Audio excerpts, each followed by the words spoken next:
So I'm a staff member here at church, and part of our job here is to be relational. It's built into what we do. But recently we were being challenged in how to take that a step further, specifically at home, specifically with our neighbors.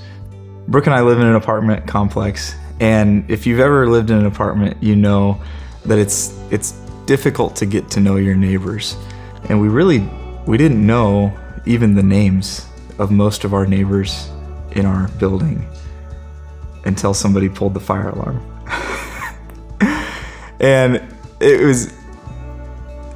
was incredible, because this same day that we're being challenged as a staff, it really felt like God just went ahead and made it happen. In the 30 to 45 minutes that we're all standing outside surrounded by fire trucks, waiting to hear if there was actually an issue or not. Thankfully there wasn't. I got to get face to face for the first time with most of our neighbors and, find out details about who they are, where they're from. Even found out that we live next to some musicians, which is an opportunity to connect and start building a relationship and being intentional. And it showed me that I get to be a part of something much bigger than just me.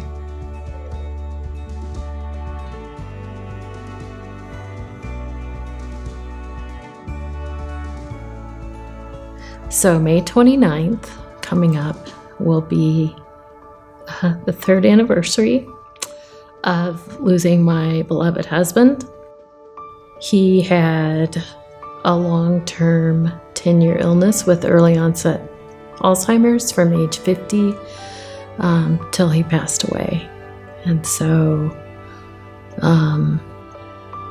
that in itself was just a long road of a series of goodbyes.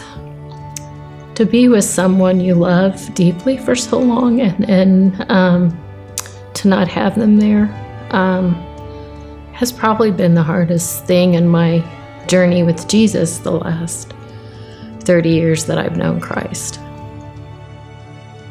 A lot of people have asked me, well, why? Do you ask God why this has happened? And Joel was the answer to that question early on when he had moments of clarity and he knew his diagnosis of Alzheimer's. He would say, okay, honey, that's a diagnosis. And that's what our story's going to be. And so how are we going to glorify God through it?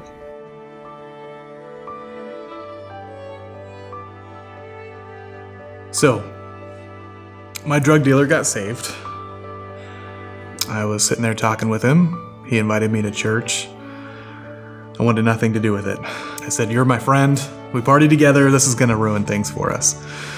And so 3 months later, I was woken up by God with this feeling I had to go to church.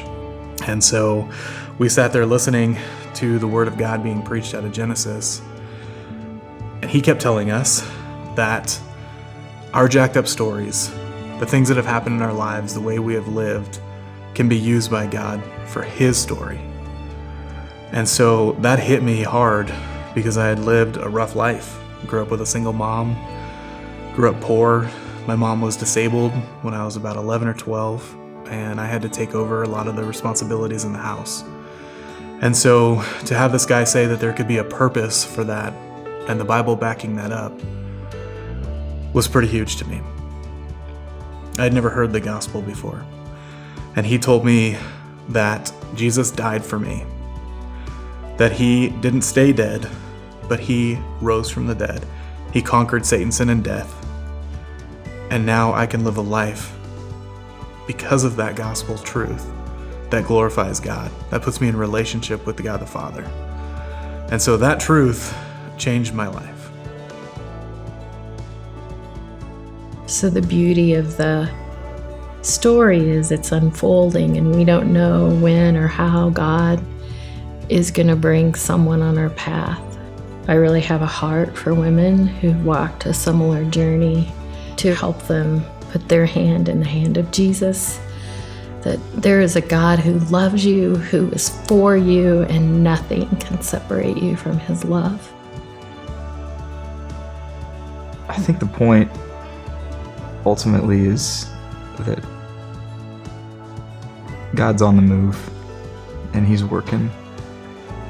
And sometimes it's a gift to see how some of the pain that we've gone through in the past can be used for his glory, and in ways that we never would have dreamt of it being used while we were going through it. I've been able to share my story with countless numbers of people who, had I not had those things in my past, they may not have listened the way that they did.